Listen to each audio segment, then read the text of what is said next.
Hey guys! Hey! It has been a whole year since we've started our YouTube channel. Yes. And so we thought we'll do something special for you. Yep. And if you are thinking of starting a YouTube channel for yourself, then we're just going to run through 10 things that you need to consider before starting your YouTube channel. Yes, and from the context of what this channel is about, which is all about financial independence, we wanted to talk to you about YouTube specifically because we've seen in the last year that we've been running this channel that YouTube is actually a really good way to make some extra money. Okay, so for a channel of our size, as at 1 year in, we're at around 22,000 subscribers, which we're super grateful for, by the way. Yeah, thanks for your support. Thank you guys. But with that level of subscribers, we're seeing income from various different sources, one of which is advertising, for which we typically get between £1,000 and £2,000 per month, which I'll put something up on the screen for you guys to kind of check out and get some idea of what I mean here. So for someone like you who might want to start a YouTube channel,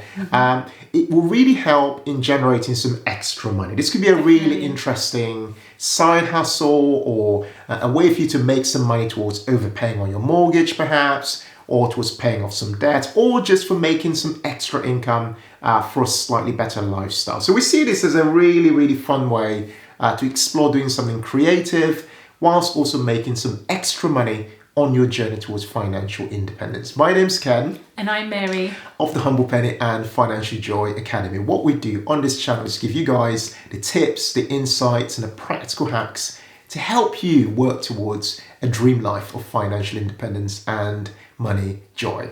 So what would you say has been the best thing then about starting this YouTube channel a year ago? I would say it is the community. Right. So we've built a really nice community, and you know, we see the same people who are commenting on our videos, really encouraging us and writing back, just telling us how much the videos have impacted them. And yeah, that's been really nice. And we've also noticed that the same people have then followed us on our other social media platforms, such as Instagram. On the blog as well. On the blog, and also people inquiring and actually joining the Financial Joy Academy. Cool. So yeah, that's been really nice. It's not something I expected, but yeah, it's been really good. Yeah, I definitely agree about the community. I think for me personally, it's just been quite nice actually doing something that's creative and fun, but also being paid for doing it. You know, it's been really surprising to see that YouTube's actually a really credible platform for not only generating an income, but also kind of making some new friendships like, you know, meeting some other people who are also doing a similar thing as us, and just getting to know them on the journey. So for me personally, that's been the biggest takeaway. Good. Yeah. Okay, look, we're just going to dive in now and just go step by step and talk to you about these 10 different things we think you need to do to make it super easy to get started with your YouTube channel and to make it really actually work for you. Okay, but before we do that, I just want to mention that look out. We're going to be giving away a freebie on this video where you have the opportunity to grab our video upload checklist. Okay, it's something that we've created as part of a YouTube course within our academy.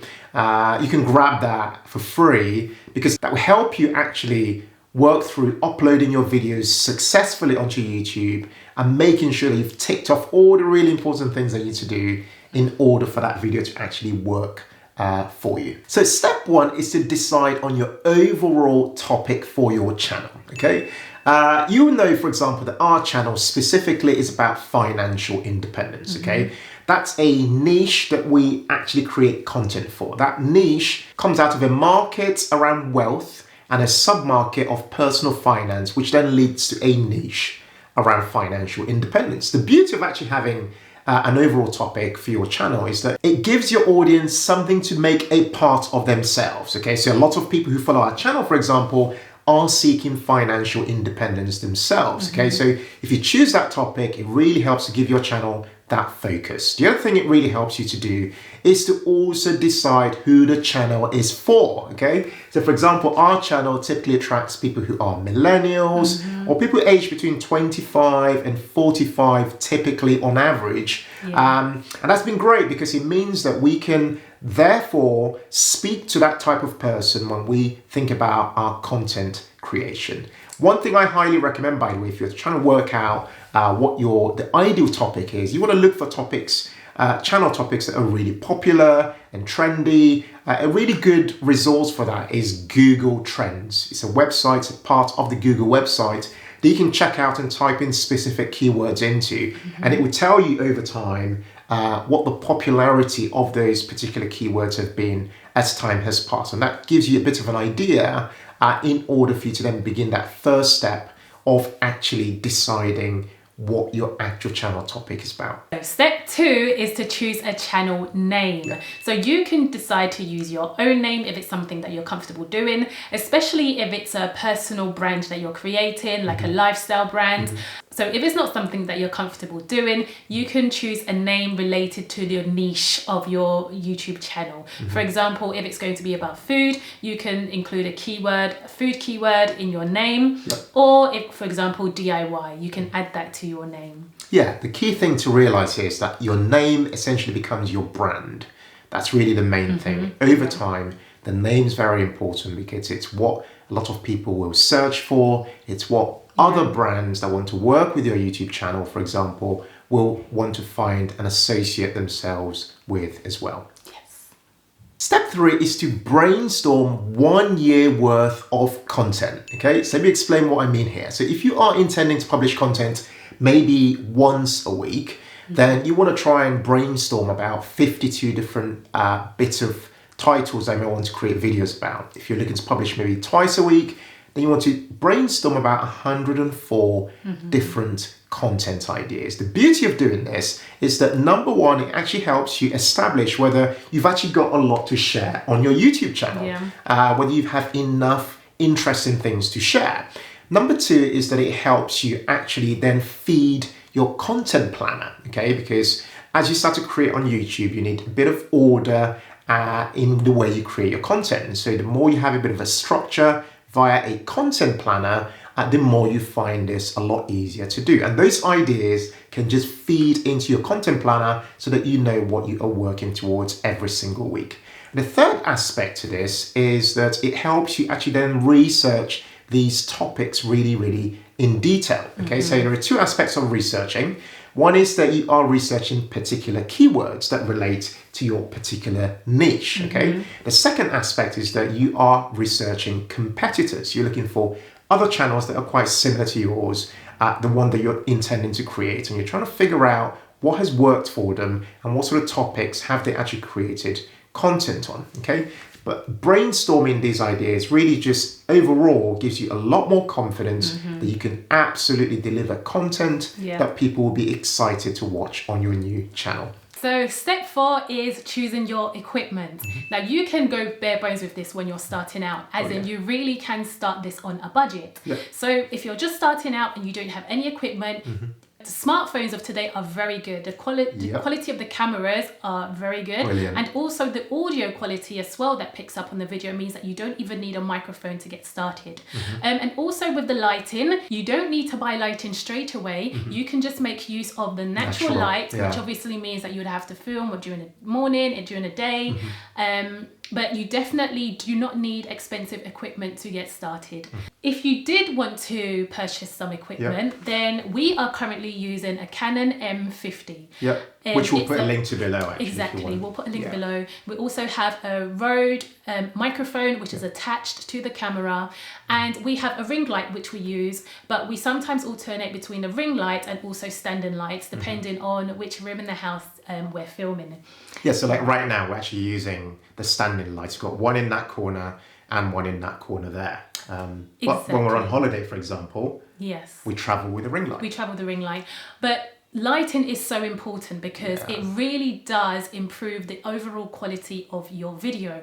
And for example, we do get a lot of compliments, thank you guys, about the quality of our videos. And honestly, it's not all of it is actually down to the editing, but it's down to the overall quality of the video that I'm editing. So lighting has a major impact on the overall quality of the video, which also will determine whether people will keep coming back to watch your videos or not, or go elsewhere. Yeah, we've got an Amazon shop that we've started, by the way. So if you guys are really interested in some of the equipment that Mary mentioned, we'll put a link to that below for you guys to check out and check out some of our kit. Okay, so step 5 is for you to figure out your filming and upload schedule, okay? This is really, really important. So what we highly recommend is that you start off without putting too much pressure on yourself. Literally start creating 1 video per week. So this is how we started here on The Humble Penny. In fact, we didn't even think we could start with 1 video per week, but we got started. And as soon as we started doing that, provided you can do it consistently, you can then move on to 2 videos per week, which I think is the optimal number of videos to create on YouTube, okay? So we recommend moving on to 2 videos per week after maybe about 3 months on the YouTube platform, because over that time, the algorithm would have gotten used to you creating content consistently. And the beauty as well is that your audience would have built up a great deal of expectations. You would have basically gotten them engaged with your content, and they'll be used to expecting things from you. Okay, so aim for once a week to start, and over time, move on to creating videos twice per week. But the beauty then is to start to schedule those, plan for those to happen, and actually show up and make those videos to be published. So step 6 is to create your actual channel.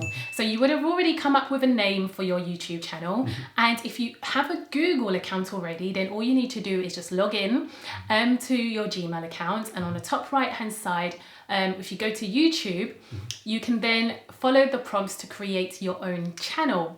Once you've created your own channel, you can add a banner. So you might want to design your own banner in, for example, Canva, which is a free software online, or you can use something like Adobe Photoshop or Illustrator. You just want a catchy, kind of nice looking banner. Simple, yes, it really gives a good feel for people when they come to your channel. Also, you want an avatar, that little circle bit where you can, an image and your avatar, again, something nice, simple, and eye-catching. Finally, in the About Me section, you just want to populate that with information about what your channel is about. And also you might want to add some tags on the About Me section, and the tags will include some of the keywords relating to what your channel is about. Yeah, and just to add to that, you know, within that section as well, you get to add what are referred to as channel tags. So these are, you can use particular keywords for your particular channel. So for us, for example, being a money channel, we will have things such as personal finance, investing, budgeting, things like that. These are keywords that relate to the particular niche that we are in. So in the same way, you want to repeat the same thing by adding those channel tags for your own specific niche. Okay, so things are getting exciting now, and step 7 is all about creating your very first video. And I remember my first video, and it was quite petrifying having the camera in front of me. You always have this expectation that you've got thousands of people watching you, when in actual fact, in reality, it's just you alone in a room, right? You might have your partner, if you've got one, on the other side of the camera. So what you really want to do here is just to aim to create that first video, almost overcoming that initial first step. And just remember to really focus on talking to just one person. So just don't imagine you've got thousands of people. Imagine that you've got maybe just one person. That person might be somebody that fits into that ideal audience member that we talked about earlier, the type of person that you've created this particular YouTube channel for. You feel like you're talking to them in everyday language. And the minute you've got past creating that very first video, it then takes you to the next step on this process, which we're going to talk about now, which is edit your video and upload it onto YouTube Creative Studio.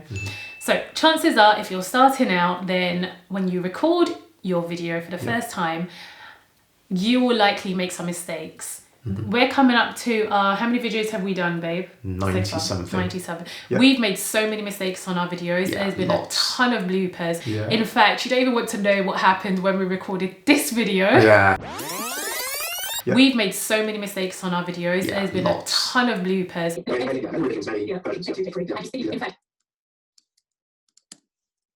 there's been a ton of bloopers. Even this video had a lot of complications. So if you see a change in lighting or positioning, we've literally had to redo half of this video because the audio was just a mess. First time ever, right? So for you to edit your video, you would need either free software, which by the way, when you're starting out is perfect for you to just get started. Yeah, like iMovie, for example. Exactly, iMovie on a Mac, or if you're using a PC, you can use Windows Movie Maker. Yeah. Alternatively, we use Adobe Premiere, which is a paid software, and you can also use Final Cut Pro on the Mac. So once you've edited your videos, you've removed all the bloopers, you can add some graphics to it and some images just to give it some life. And exactly, make it more professional, and you can also add some music to it. Yes. Once you've finished your editing, and you can then export it and upload it onto YouTube Creative Studio. Good. And just to mention as well that we mentioned earlier, the video upload checklist. This is probably a good time to look in the links below and above to that specific freebie that we're giving away, because it really, really helps you to be very methodical when you are editing and uploading to YouTube, because there are certain really important elements that once you've ticked them off will really help your videos perform really well once you've published them. Okay, so you've created and uploaded your video to YouTube. What's the next step? So the next step is to create and upload a thumbnail. And so with the thumbnail, you can choose to create it in a free software such as Canva, which is absolutely amazing. Yes. We use Adobe Photoshop, but what you want to do here is to create a very nice, eye-catching thumbnail with minimal words, but something that will grab people's attention. So you can either take a still from your actual footage, or you can just take a photo which you can use to include it in your thumbnail. We tend to do a mixture of both. Sometimes we take photos or we just get a still from the actual footage. Just add to that, the real importance of the thumbnail is because it drives a really important metric within YouTube, which is known as your click-through rate. Okay. Because the higher your click-through rate from the people who come across your content, the more the YouTube algorithm will want to recommend your content to more people. Stage 10 is to actually share and promote your new video. Now, the typical way of doing this is via social media, could be via Instagram or Facebook, or sharing it on your email list, for example. But the absolute best way of actually promoting your video, surprisingly, is actually to let YouTube do the promoting for you, okay? And the best way of getting the YouTube algorithm to actually love your content and therefore promote your own videos for you is to actually create high quality videos. This is by far the #1 metric for getting your videos promoted on YouTube. And high quality combined with many other things we've talked about, like Mary talked about, the thumbnails, actually therefore then drive the algorithm towards essentially loving your content and promoting it without you having to do a great deal of work. Okay, so focus on high quality, and once that's done, simply publish and your videos start to get shared by YouTube itself. Guys, thank you so much for watching. Have you started a YouTube channel yet, or are you thinking of starting a YouTube channel? What struggles are you facing? Let us know in the comments below. We'd love to jump in there and just kind of give you some help based on our experience.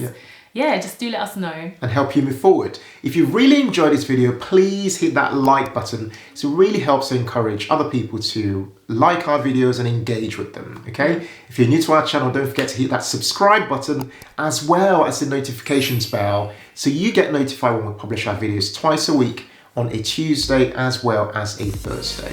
Guys, thank you so much for watching and supporting us in this first year here on YouTube. It's been really fun creating, and we look forward to kind of upping our game and creating ever better content. Thank you again, and we look forward to seeing you again soon.